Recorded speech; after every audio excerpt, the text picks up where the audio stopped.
अस्सलाम वालेकुम, मैं हूं अमीर अब्बास। मुस्लिम लीग नून और पीपल्स पार्टी मुल्क की दो बड़ी जमातें हैं।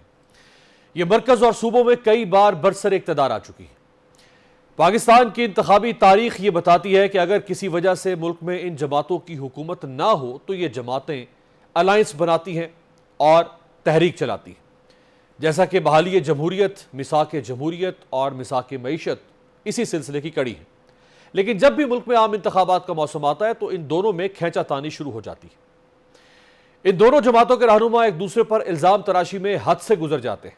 नवाज शरीफ और आसिफ जरदारी एक दूसरे को चोर और डाकू का खिताब देते हैं, लेकिन जब इक्तदार की बात आए तो बगलगीर हो जाते हैं। कभी शहबाज शरीफ आसिफ जरदारी को घसीटने की धमकी देते हैं तो कभी आसिफ जरदारी की मेजबानी में इस कदर फर्शे राह हो जाते हैं कि उनकी गाड़ी भी खुद ड्राइव करते हैं। यही वजह है कि इनके मुखालिफिन पीपल्स पार्टी और नून लीग की क्यादतों के बारे में ऊपर से लड़ाई, अंदर से भाई भाई की फप्ती कसते हैं।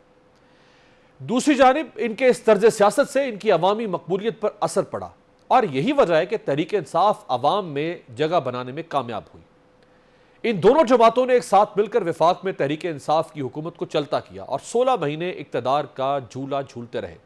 और जैसे ही इक्तदार से बाहर आए तो इन दोनों जमातों के रहनुमाओं ने एक दूसरे के खिलाफ वही जुबान शुरू कर दी जो 80 की दिहाई से इस्तेमाल हो रही है।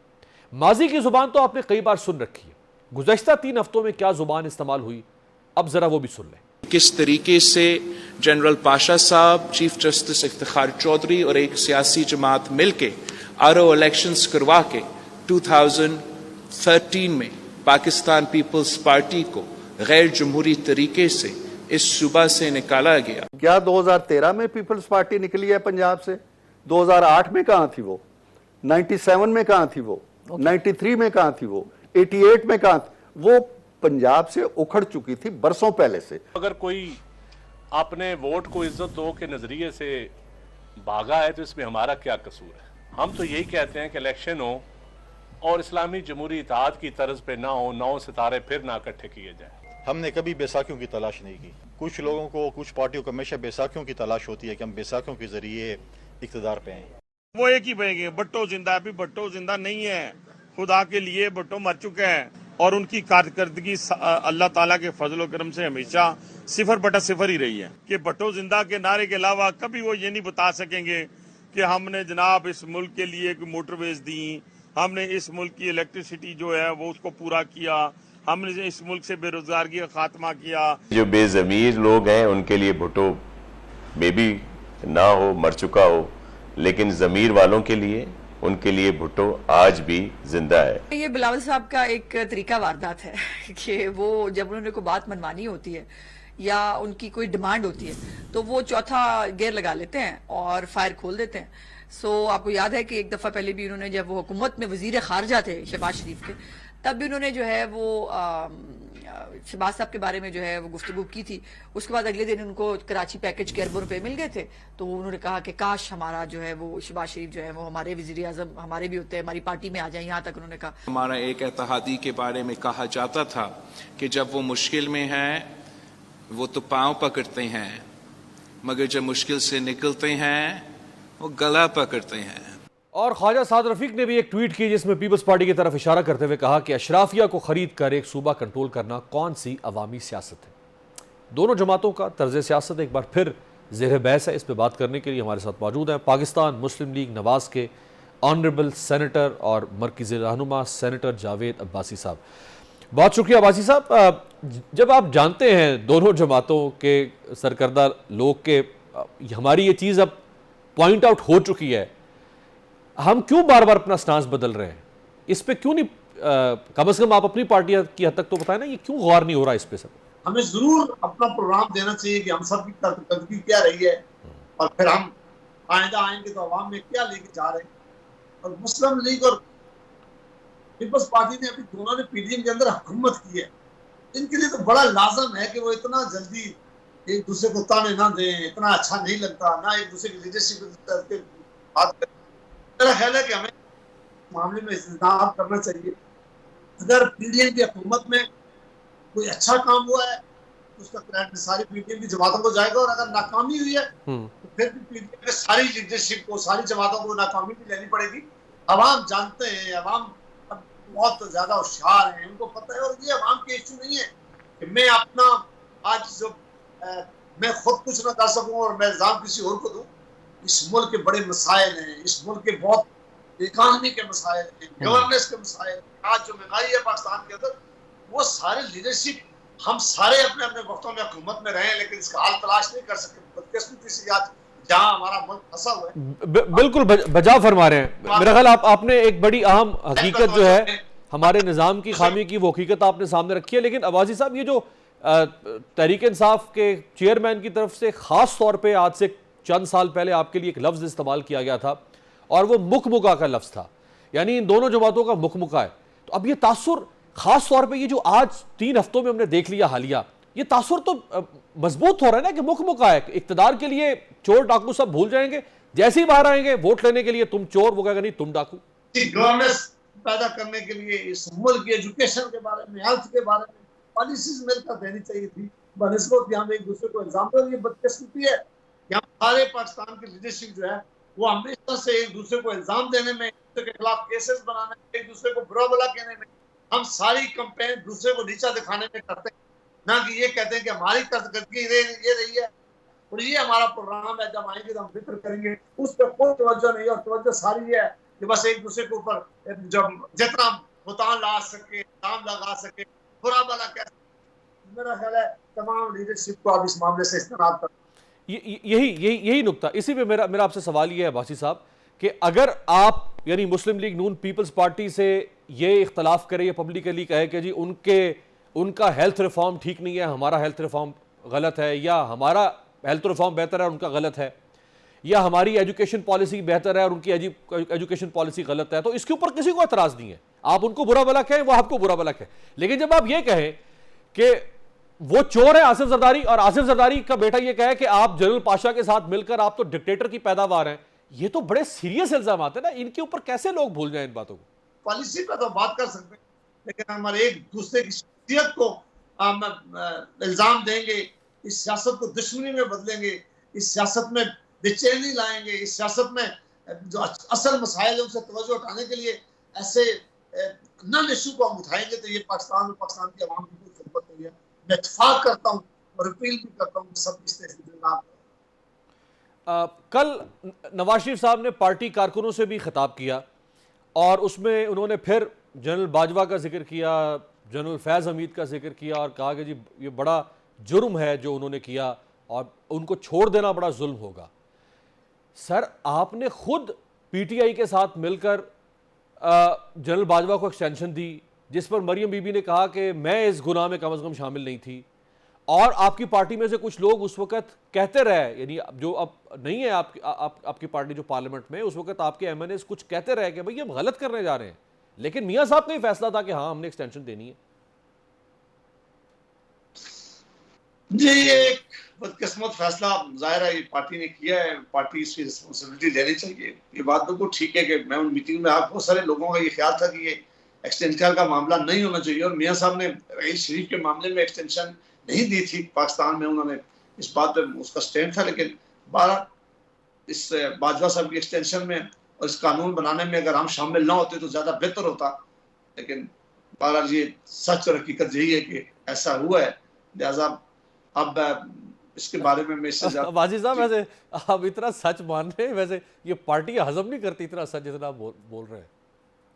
बस आप मेहरबानी करके ऐसा सवाल क्यों पूछते हैं कि हमें इतना सच बोलना, तवक्को भी ना बयानी करेंगे तो बस ये मेहरबानी करें, हमें ऐसा फंसाए ना, हमें ऐसी तरफ ना ले जाए। चले फिर एक और सच भी जाते जाते बताया। देखिए, राहील शरीफ के दौर में जितना प्रेशर था आपकी हुकूमत के ऊपर, और आप उस ज़माने में पीटीआई के धरने की वजह भी राहील शरीफ साहब के दौर को बताते हैं कि उनकी तरफ से प्रेशर था, एक्सटेंशन लेना चाहते थे, इसलिए उन्होंने पीटीआई और कादरी साहब को आगे कर दिया। जो नवाज शरीफ वज़ीर आज़म होते हुए उस वक्त स्टैंड लिया और बड़ा ज़बरदस्त जमहूरी स्टैंड था, क्यों एक्सटेंशन देनी चाहिए आर्मी चीफ को, उसी नवाज शरीफ को जनरल बाजवा को क्यों एक्सटेंशन देना पड़ गया? ये तो बिल्कुल मैंने इसका जवाब दे चुका हूँ, मेरा ख्याल है वो तो इसका दोहराने की जरूरत नहीं है। मैं तो ये बात मैंने खुद ही की थी कि उस वक्त नहीं दिया था, और बाद में ये हमारी सारी सियासी जमातें जो थी वो कोई एक जमात भी बाहर नहीं थी, मुस्लिम लीग की बात नहीं है, पीटीआई, पाकिस्तान पीपल्स पार्टी, बाकी जितनी भी जमातें इस पाकिस्तान के अंदर है, सब ने मिलकर उस वक्त इस एक्सटेंशन को कबूल किया और एक लॉ लेके आए और वो लॉ पास किया। तो मेरा ख्याल है कि ये जिम्मेदारी तमाम पाकिस्तान की सियासी जमातों को उठानी पड़ेगी आने वाले वक्तों में। ये कोई एक जमात भी नहीं है जो एक बाहर हो, कोई एक लीडर भी नहीं है जो इससे बाहर हो, एक आवाज नहीं आई है।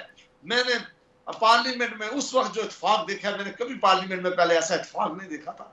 जितने भी लॉज आए, बाजवा साहब एक्सटेंशन का जो लॉ आया था, इस तरह एक दूसरे से बढ़कर हम सब सपोर्ट किए। तो मेरा ख्याल है कि अगर ये मुश्किल फैसला था या आसान फैसला था, अच्छा था या बुरा था, इसका सबको इसको इल्जाम जो है और सबकी जिम्मेदारी उन्हें अपने सबको कबूल करनी होगी।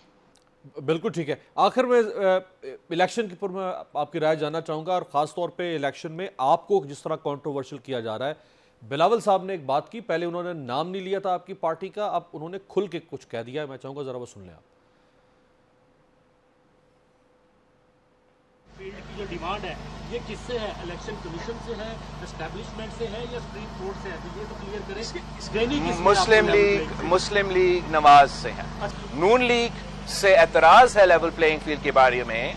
अगर नून लीग ने मैनेज किया, बंदोबस्त किया कि लेवल प्लेइंग फील्ड ना हो, तो फिर मैं शिकायत उन्हीं के खिलाफ करूंगा। अगर किसी और ने किया होगा तो फिर मैं वो किसी और का नाम ले रहा होता।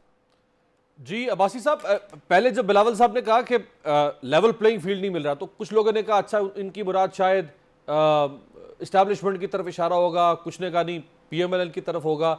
अब उन्होंने कह दिया नहीं भाई पीएमएलएन की तरफ से हमें लेवल प्लेइंग फील्ड नहीं मिल रहा।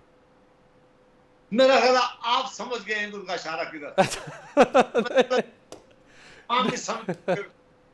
सरदारी साहब का इशारा की तरफ मैं इससे ज्यादा बात नहीं करूंगा। हमारे पास खुद क्या है, हम किधर बैठे हुए, हमारे पास हुकूमत, इनको पता है इनका इशारा कहाँ है। मेरा ख्याल है मेहरबानी करके ये बदकिस्मती है कि बिलावल साहब ने सिर्फ इतना मेहरबानी की है कि बात बहू को सुनाना चाहते थे, बस यानी ये बिलावल साहब निशाना कहीं और लगा रहे थे और इशारा आपकी तरफ कर रहे थे। आप नहीं समझते, मैं नहीं समझता, और कौन नहीं समझती। तो फिर ये जो निगरान हुकूमत के ऊपर चले उस पर बता दें कि उनका ये भी एक शिकवा है, और ये खुर्शीद शाह साहब ने सबसे पहले ये बात छेड़ी थी मीडिया में कि ये जो निगरान हुकूमत है इसमें तो सारी नून लीग लाके बिठा दी गई है। शहबाज शरीफ और नवाज शरीफ साहब के जो चहीते कुछ ब्यूरोक्रेट्स हैं उनको लाके बिठा दिया है, तो हमारे साथ तो वहीं से डंडी मारना शुरू कर दी इन्होंने। देखें, ये तो बिल्कुल न्यूट्रल सेटअप होना चाहिए। ये बनाया ही गया था कॉन्स्टिट्यूशन में, इसीलिए किया गया था। हालांकि मैं 18th अमेंडमेंट की बहुत सारी चीजों को जहां अच्छा बहुत मानता हूँ, मैं समझता हूँ कि ये बिल्कुल निगरान सेटअप होना ही नहीं चाहिए था सिरे से। इसकी कोई जरूरत नहीं है पाकिस्तान में। ये कंट्रोवर्सी पैदा करने के लिए किया गया। ये इलेक्शन को फेयर बनाने के लिए नहीं, बल्कि इलेक्शन को डिस्प्यूटेड बनाने के लिए अदारा बनाया गया, जिसका बिल्कुल अब असेंबली में डिस्कशन होनी चाहिए, आईनी तरमीम करनी चाहिए, उसको खत्म करना चाहिए। इसकी कोई अहमियत नहीं है। ये फ्री एंड फेयर इलेक्शन कराने के बजाय इनकी ख्वाहिश होती है कि इलेक्शन हो ही ना, इलेक्शन डिले हो, उसमें ये लग जाते हैं सारी केयरटेकर रखते। तो ये अदारा तो कोई ऐसा न्यूट्रल सेटअप नहीं है, होना चाहिए था, न्यूट्रल हो नहीं सकता। हाँ, अगर किसी को किसी वजीर से शिकायत है, किसी आदमी से शिकायत है, इलेक्शन कमीशन में वो जाए, पार्टी वहां जाकर उसका नाम ले, उसके खिलाफ एप्लीकेशन दे, इलेक्शन कमीशन के पास अख्तियार है कि फौरन हुकूमत को कहेंगे इसको हटा दे।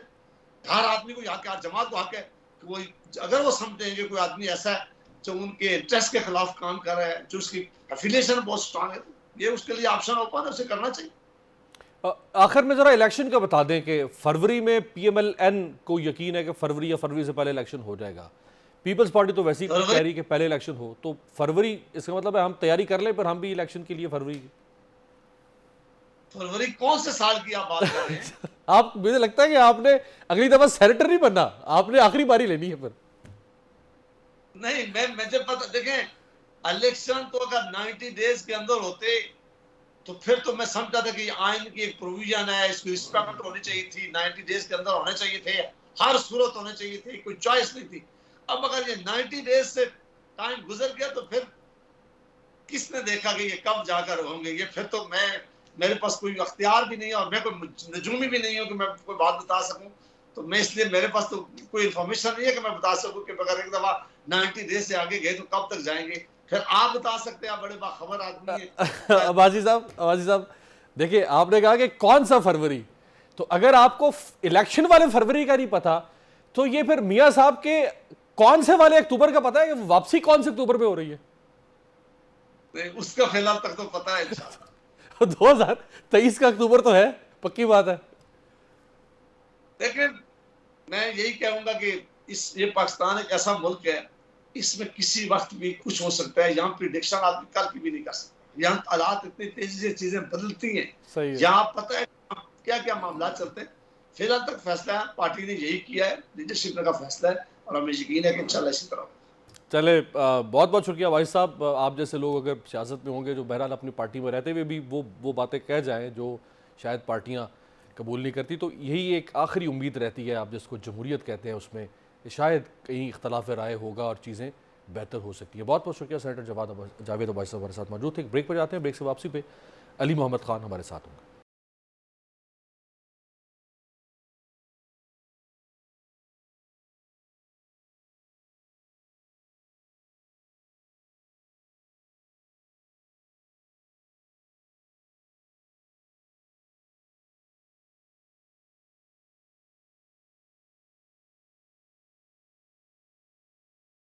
ब्रेक के बाद खुशामदीद। दुनिया और पाकिस्तान की तारीख ये बताती है कि गर्दिश दौरा के बावजूद सियासी जमातें और सियासी नज़रिया कभी ख़त्म नहीं होता। अब पाकिस्तान की मेहमार जमात मुस्लिम लीग को ही देख लें।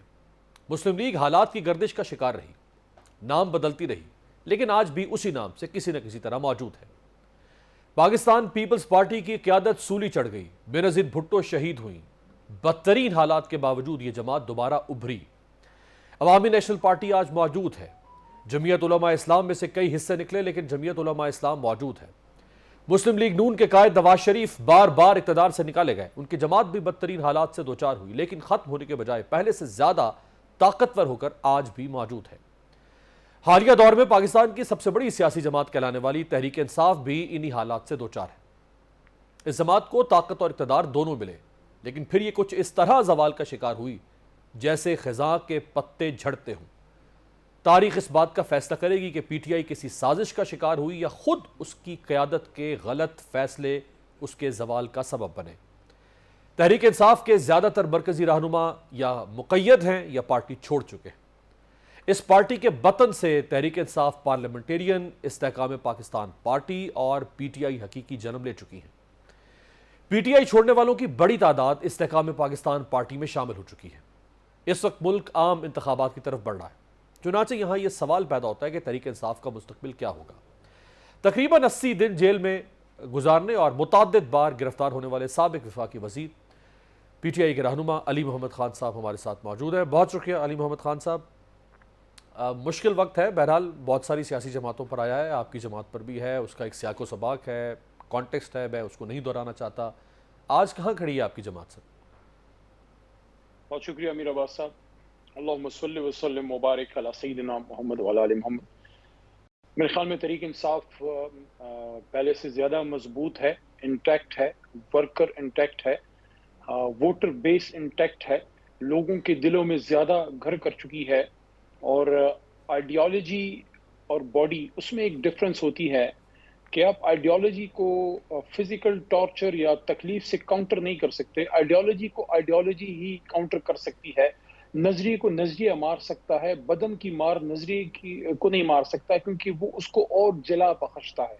जब भी नजरिए की बुनियाद पे किसी को तकलीफ पहुंचाई गई तो वो नजरिया स्ट्रेंथ पकड़ता है, क्योंकि वो नजरिए को तकवीत इसलिए मिलती है कि उस नजरिए में कोई दम है जिसकी वजह से उस नजरियों को लेके चलने वाले लोगों को तकलीफ पहुंचती है। ये दुनिया की तारीख इस बात की गवाह है अमीर अब्बास साहब। और ये सिर्फ इस्लाम या हमारे मुल्क से इसका ताल्लुक नहीं, बल्कि ये एक अमूमी बात है ह्यूमन साइकी पे, कि जब भी कोई आइडियोलॉजी, वो कहते हैं ना कि you cannot beat the idea whose time has कम।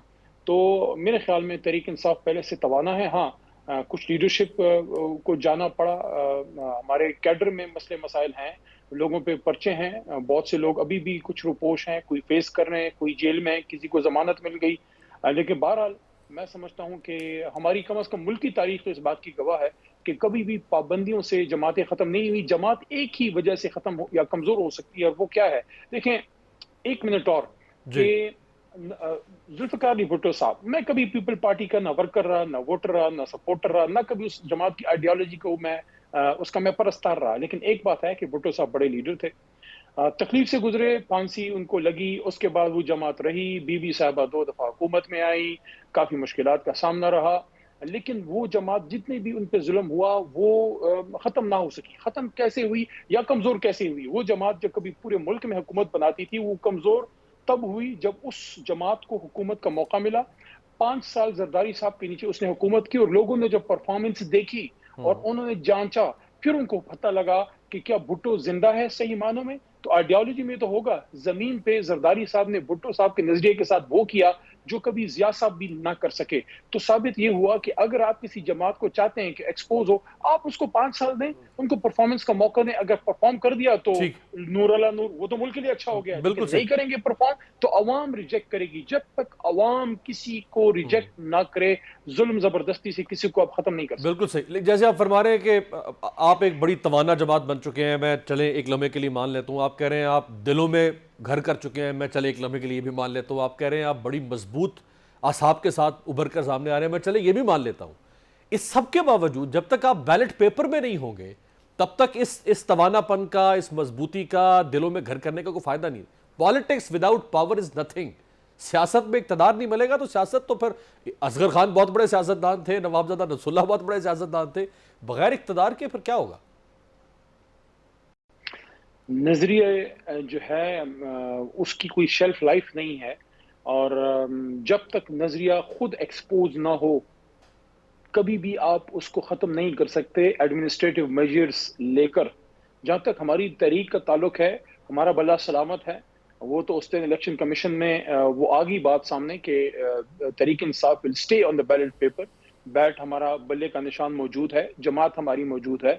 हाँ, लीडरशिप पे, मुझ पे, हमारे जैसे और जितने वर्कर हैं और हमारे लीडर खान साहब पे मुश्किलात हैं। शाह साहब भी पाबंद सलासल हैं ना, लेकिन निकल आएंगे। ये हमारा मुल्क है, हमारी अदालतें हैं, आज नहीं तो कल निकल आएंगे और यहीं इंशाल्लाह इलेक्शन लड़ेंगे। अवाम जिसको वोट करेगी वो इक़्तिदार में आ जाएंगे। लेकिन ऐसा कभी हुआ नहीं है कि एक पार्टी का चेयरमैन भी गिरफ्तार हो, उसका वाइस चेयरमैन भी गिरफ्तार हो, उसका सदर भी गिरफ्तार हो और उसके बाद बाकी फर्स्ट ईयर सेक्रेटरी ईयर वो भी गिरफ्तार हो? तो आप ये ओवर कॉन्फिडेंस हो रहे हैं या कोई राब्ते चल रहे हैं बैकडोर? आपको आप किस बुनियाद पर ये कह सकते हैं कि हाँ चीजें अगले 2-3-4 महीने में बेहतर हो सकती? देखिए अमीर अब्बास साहब, देखें वो उस रात जब वो बातें मेरे से अल्लाह ने वो स्पीच करवाई 9 अप्रैल की रात, तो मुझे तो नहीं पता था कि हमारी जमात का चांद जो है वो चढ़ेगा या हमारा इतना नजरिया सर चढ़ के बोलेगा। उस रात तो हम जा रहे थे, घर जा रहे थे।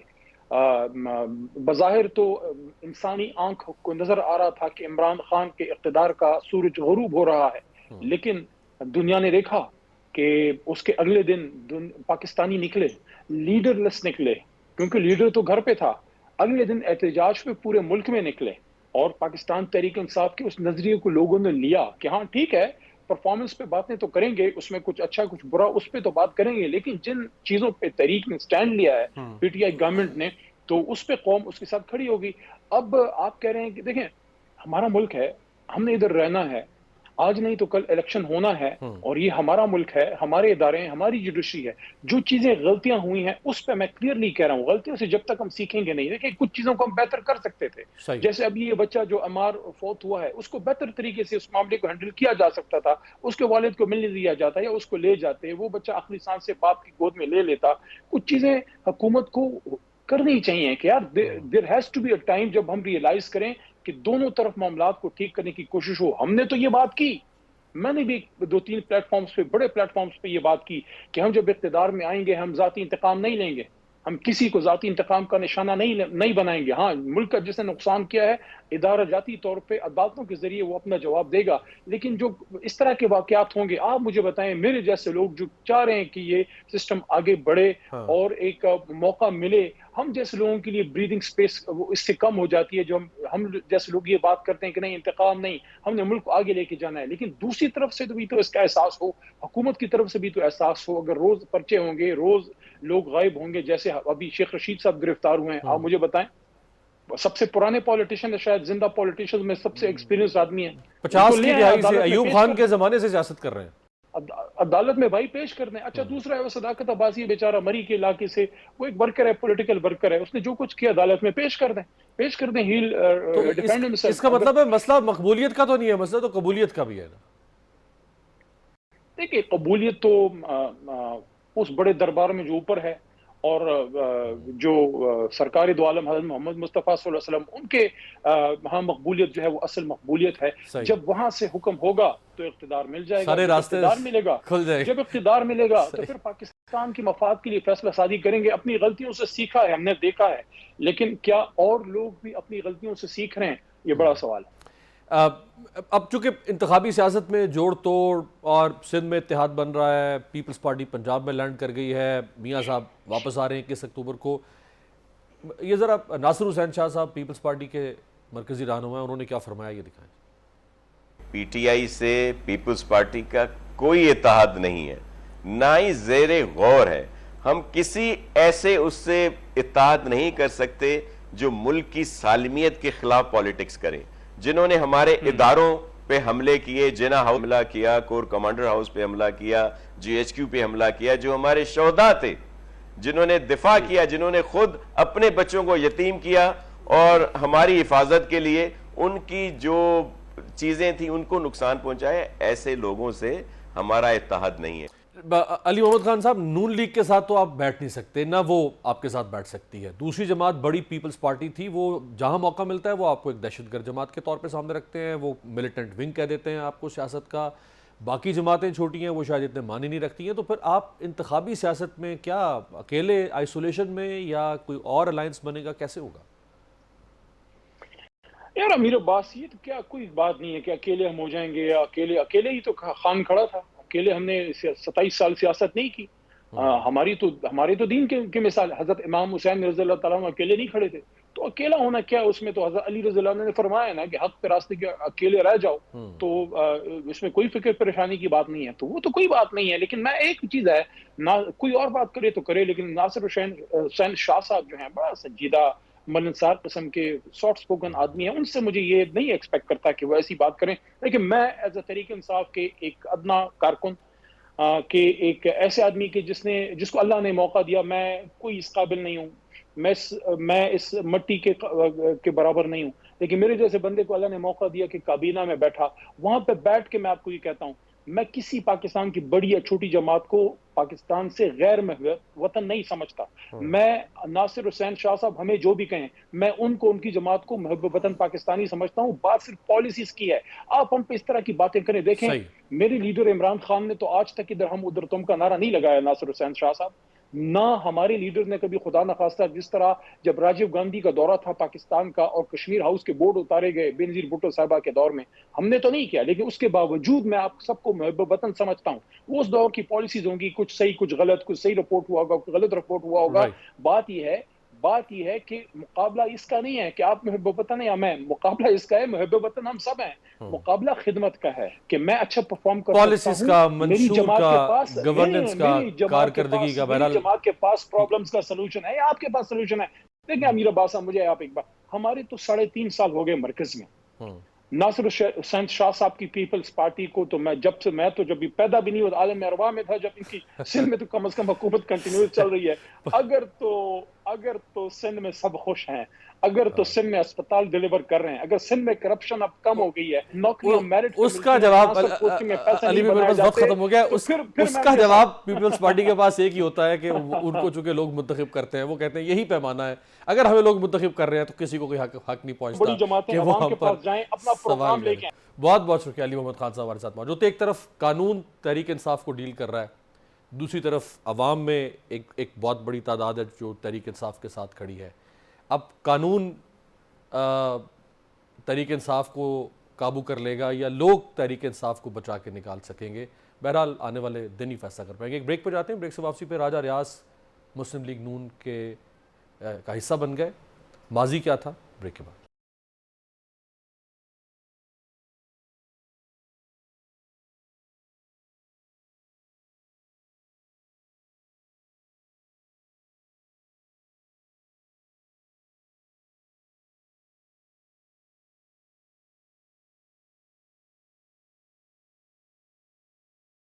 ब्रेक के बाद खुशामदेद। कौमी असम्बली में साबिक ऑपोजिशन लीडर राजा रियाज बाकायदा तौर पर मुस्लिम लीग नून में शामिल हो गए हैं। ये वही राजा रियाज हैं जो मुस्लिम लीग नून पर तनकीद के ऐसे तीर बरसाते थे कि सुनने वालों को भी शर्म आ जाए। लेकिन मुफादात की सियासत में शर्म नाम की कोई चीज नहीं। नवाज शरीफ पाकिस्तान के सबसे बड़े करप्ट सियासतदान हैं। ये अरबों के असासे जो मियां नवाज शरीफ के आज हैं, मियां बरादरान करप्शन के मास्टरमाइंड है। छोटे मोटे चोर नहीं, बहुत बड़े चोर हैं। ये हर काम में डाका डालते हैं। ये डाकू हैं। मियां नवाज शरीफ और मियां शहबाज शरीफ के काले करतूत की वजह से आज कौम के सामने है, और ये कातिल हैं पंजाब के अवाम के। ये एक आमर की पैदावार है। इनका ज़हन भी आमराना है और ये वन मैन शो के आदी हैं। मेरा नाम भी राजा रियाज नहीं।